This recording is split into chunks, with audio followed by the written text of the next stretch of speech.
Hi there, everybody. You are listening to the Next Gen Prophets podcast, and we're your spiritual parents, Craig. and Colette Toach. Welcome to Next Gen Champion Bootcamp. I know, it's a mouthful, but here is where prophets find tribe. Yes. We accelerate your process. We equip you for maturity. And today, I'm going to give you all the other secrets that go around the gifts God's given you as a prophet. Now, a lot of people, when I walk into a room, think that I am really getting so much download from the Father. I'm getting so much revelation. And it's true, God does share a lot with me, but not all of it is pure revelation. And I find that when I use this tool, that I was taught by my spiritual father, that it gave me an edge of confidence in a room. This is especially true when you're going into a new case scenario, a new situation with people that you've never met before. Everybody thinks prophets are just so bold and courageous. You know, we just storm into the room and give the whole world a prophetic word. But when you're in an unknown environment, we're just as scared as the next guy. Yes, we are. We've just learned this one thing. What did I teach you yesterday? Poise. So yeah, we look like we know what we're doing. We look like we're getting download after download, whereas on the inside, we're very aware of our limitation. And that's why we're going to give you a tool today that is going to take the edge of that insecurity and get you a foot in the door so that people's hearts open and you can give the prophetic word. And even if you can't get a word, if God's like, nope, not talking to this crowd today, you can still save face, still look poised, and get out of there without any loss of relationship. That's right. What is it that we're teaching you? We are going to teach you halo data.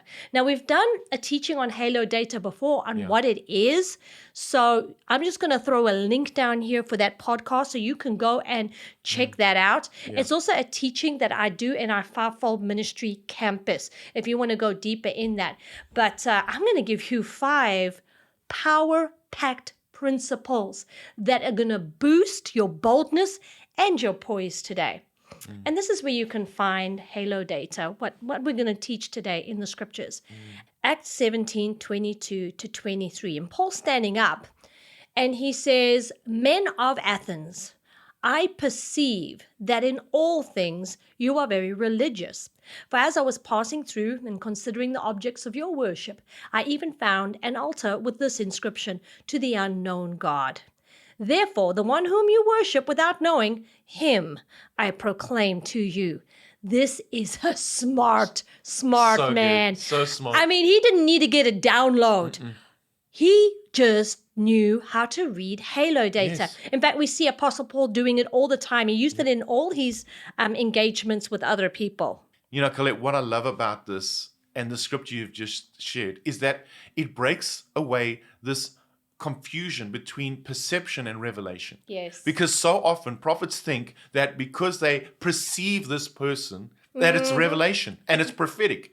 But it's not. You've read the room. The halo data spoke for itself. Now, what are you going to do with that prophet?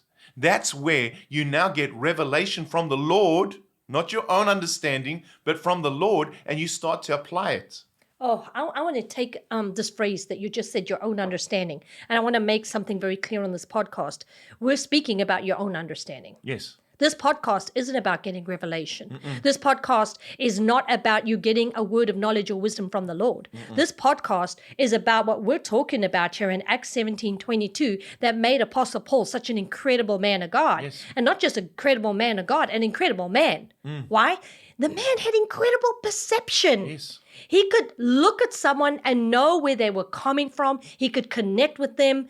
Jesus had amazing perception too. Yes, there were times that he got incredible revelation, but not every time. He looked at people and he knew people. Remember the scripture that says, and he knew men?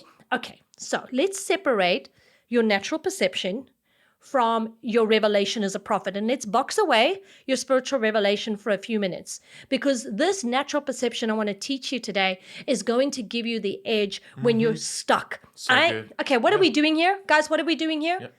We are taking you through boot camp. We are giving you tools as spiritual parents that are practical, that you can use in the here and now. Because not everything is spiritual roses and perfume. No. We know you hit walls. You hit people that just don't want to receive. You find yourself in a dark situation where the walls are closing in and you got to get yourself out of there. That's why we're giving you these tools, because they're going to save you in the times where you don't feel anointed, when you don't hear the heavens open. We're giving you the pieces that fill in the gaps for you. And that's what Halo Data is all about. Now I'm going to go through these really quickly so that I hope you're paying attention on this, because here are 5 things that immediately before you even hear from God, that you can perceive in a person with a few questions, sometimes even just from observing them. Yes. But it is best if you have a conversation, you're going to be able to read more of this Halo Data. In other words, you're going to perceive. This is not spiritual revelation. Have you ever met somebody and you just looked at them and thought, you're up to no good? You know that feeling? Yeah, that wasn't revelation. That was perception. Yes. So good. What if you took that perception that you already have, naturally you already have eyes to see, and we just enhance it a whole lot? Good. It gives you the upper hand, right? Yeah, exactly. That's what we want for you. We want to give you the upper hand, prophet, so that you can shine where God's positioned you. Here's the first thing that I always look out for when I meet somebody for the first time. Giving away all my secrets here, you guys. The first thing I look at is their temperament. Are they expressive? Are they a driver? Are they analytical? Are they amiable? Oh, yes. Okay, so if they're expressive, I know that they're goal-oriented. Yep. I know that I need to give them a word that challenges them. If they are analytical, I better not give them a word that sounds like a challenge, because they're the thinkers. They're going to think and they're going to think and they're going to think, and they don't like confrontation. That's right. If I come hard at an analytical, I will scare them and they will clam up and walk away. Yes. A driver, on the other hand, I have to give the word straight, direct, and no rambling. Yeah, as quick as possible. As quick as possible. I'm a driver. Don't bore me. Come on, let's go. And then we have the amiable. The amiable is a nice guy, which means that even if I have a strong word of correction, I have to say it in a nice way. Otherwise, they think I'm rude. Already. So true. And that's just point 1. Yep. You read somebody's temperament correctly, Oh, my goodness. guys, you open door after door after door for ministry. Don't speak to everybody the same way. No. Determine their temperament and adjust accordingly, because it's not about you and what you want and your temperament is. It's about allowing the Lord to position you so you can be used by him. You know, it's like what Paul said. It's like, be all things to all men. It's like, approach them the way they want to be approached. Yeah, I told you. Apostle Paul is like the king of he's the Halo Data. He's the boss. I read his epistles, and I'm like, he knew how to work with people. He understood people very well. All right, the second one. See if you can determine the kind of relationship they have with their mother. Now, this can be a little bit of an awkward convo to have if you're not in a ministry setting, but you would also be surprised how easy it is to talk about people's parents. Yes. Because they're such an integral part of our life, you are probably in the first 10 minutes of a conversation with somebody, find out if they had an absent father, an abusive mother, good parents, bad parents, what mom taught them, what dad taught them. Yep. These are conversations that might seem awkward, but at the same time are very easy to get into if you navigate it with poise. Remember that word, poise. Now, if they had a good relationship with their mother, you got somebody that is confident in who they are. In fact, they make friends very easily. You're going to find this person very easy to connect with, okay? So find some common ground, make friends, no problem. However, if they had a bad relationship with their mom, they're not gonna know how to nurture relationships well. That's true. They're not gonna know how to connect well with you. They'll seem snobby, actually. Yeah. Yes. Like a little offish. Like they've got a wall between you and them.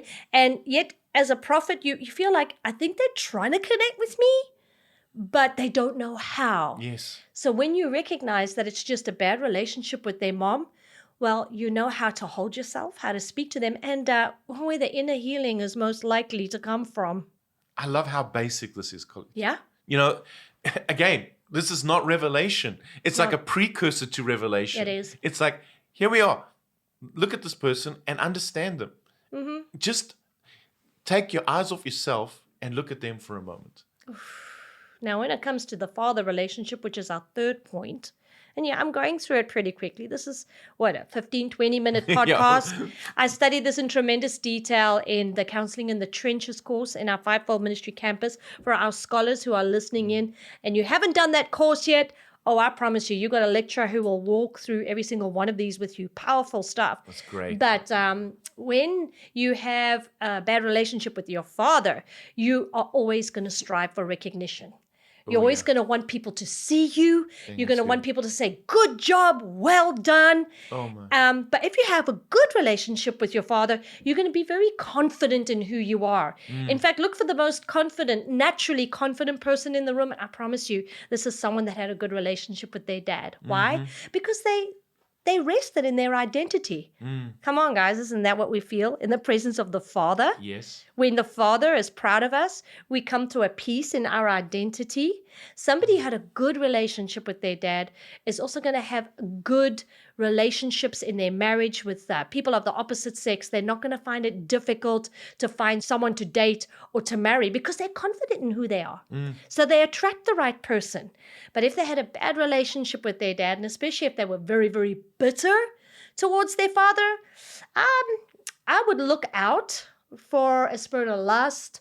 I'd look out for that root of bitterness. I'm not saying every single one has it, but I'm just saying, after ministering for 25 years, just keep your spirit aware that stuff's going on there, okay? Yep. And they're going to have a major need for recognition, which means when you approach them to speak to them about the Lord, you're going to have to come with a demeanor of making them feel good about themselves. Great job. I love what you shared there.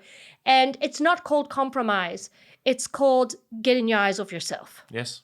Halo data is all about getting yourself out the way. Yes, exactly. Because it's not about you. It's not about your message. Yeah. It's about the love God has for them. And when you can just use a bit of natural perception, God can give you the spiritual perception. Now, I've got two more powerful points here. The next is, listen to topics they bring up in the convo. Oh, that's good. Especially stories of their past. Yes. Think about it. When somebody has a hang up about something, or when it's the only good thing that ever happened in their life, they're going to talk about it over and over to every new person that comes along. I remember this when we were in Switzerland. This prophet we were working with, she introduced us to her father. He'd been in ministry for years and years and years. And guys, this man sat us down and spoke an hour and a half without taking a break about every single testimony and everything God had done when he first landed in the country, because he's an evangelist. So all these miracles happened and God moved and he started his church. And halfway through, his daughter, she had gone to the kitchen. She was preparing lunch for us. She said, "Oh, are you at the part with the beach yet?" He's like, "I was just getting to that." And I tried not to stifle a laugh, but it told me so much about him. Yes. It told me that God had not done anything since then. Oh, goodness. It told me that his entire identity was bound up in his experiences of the Spirit, and that he had hit a plateau in his spiritual walk. Guys, I'm not even getting prophetic revelation yet. No. I haven't even begun to get words of knowledge and wisdom. I can just perceive that this man is stuck in a rut. It's the same with hurts of the past or bitternesses.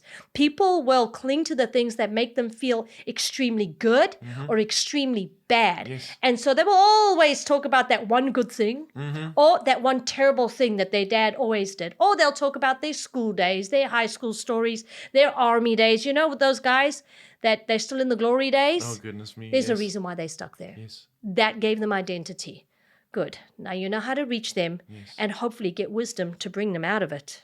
I hope you're realizing something here, guys. It's that if you allow people to speak, they'll give you everything you need. So good. It's true. It's so true. Because think about it. The world in which we live, everybody wants to be speaking. Yeah. They want to be the one speaking and everybody to listen to them. But you see, when you make that shift of being the one to listen instead of to speak, it actually does two things. Number one, it gives you everything you need in able to reach that person and to minister to them. And it makes you a professional because they perceive that you are listening.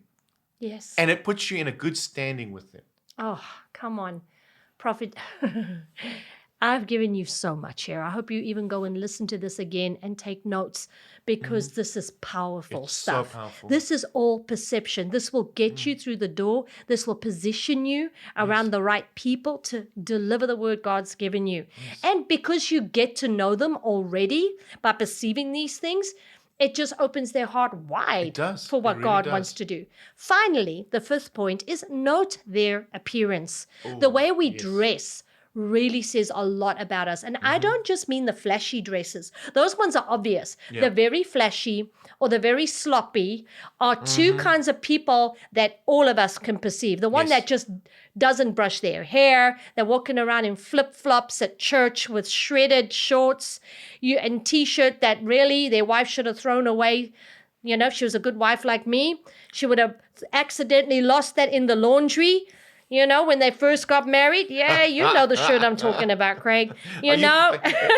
You sure? I sure do. I sure do.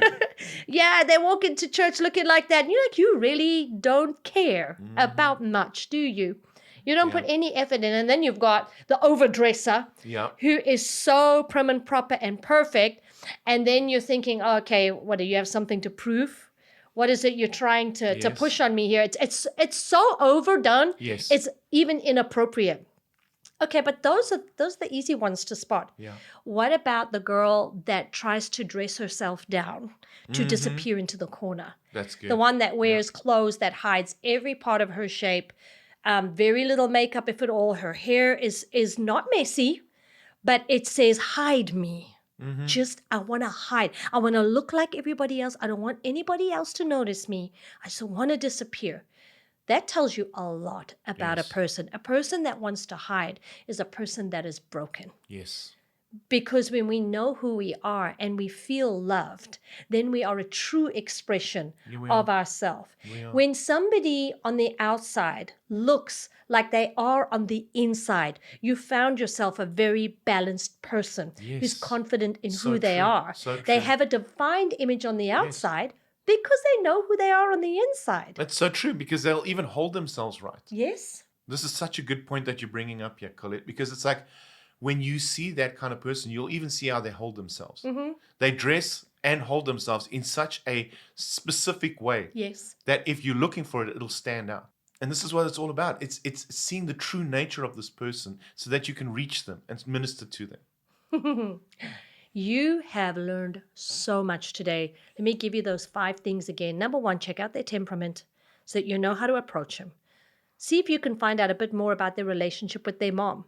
On the other hand, if you can't speak about their mother, I promise you, if you're finding somebody that is very insecure in themselves, you're looking at someone who likely did not have a very good relationship with their mom. You see, it kind of works both ways. Both ways, If you come to someone who's bragging and trying to get your attention and prove to you that they're the best, you're looking at someone that didn't have the greatest dad growing up, okay? So you already know how to approach them. Listen to the topics they keep repeating in the conversation. What is the first story they tell? Is it about their kids? Is it about their past? What is it that they're always talking about? And then just take a moment to see their body language, how they dress. They're using big movements to get everybody's attention. Do they not care who's watching? Or are they trying to hide in the background? Match them so that you can minister to them. Guys, this wasn't prophetic revelation. No. This was perception. But if you can bring the two of them together now, you're going to give all-rounded Thank you. ministry to God's people. Let's not be so balanced on the natural or overbalanced on the spiritual. Let us grow up. Let us become champions in the prophetic and bring a balance of both, because Amen. that's what we're trying to bring you. You know, when we say we're your spiritual parents, what we're really saying is we're teaching you not to just survive, but to thrive in both the world and the church, because they need what you have to bring. Thank you. Welcome to the Next Gen Prophets tribe, you champions. We love every single one of you. If this is your first podcast and you've never connected with us before, please go to nextgenprophets.org. Sign up on that mailing list. If you've been hanging around for a little while, if you know us even better than what we know ourselves, then I think it's high time you become a sponsor and get a little closer so we can get to know you too. Thank you. Come Yes. on. Come and be a part of this tribe. We invest a lot into our tribe, but not just that. What you invest into us is getting invested right back into the kingdom. In fact, on the 5th of March, we have the ribbon cutting of our ministry center in Rosarito, Mexico. Our sponsors have been jumping in. Okay, story time. Austin and Rebecca sneaked something onto the registry for the ministry center. Now, these are two of our resident pastors. Right. And for those of you who don't know, our ministry center is a very large home. We have two families of pastors who live there. And when people come in, they're coming into a home environment. Yes. Our vision is such that we create an environment for healing and growth. So Amen. you come into a already arranged environment for things to come up that God needs to heal and for you to receive the healing very quickly and very organically.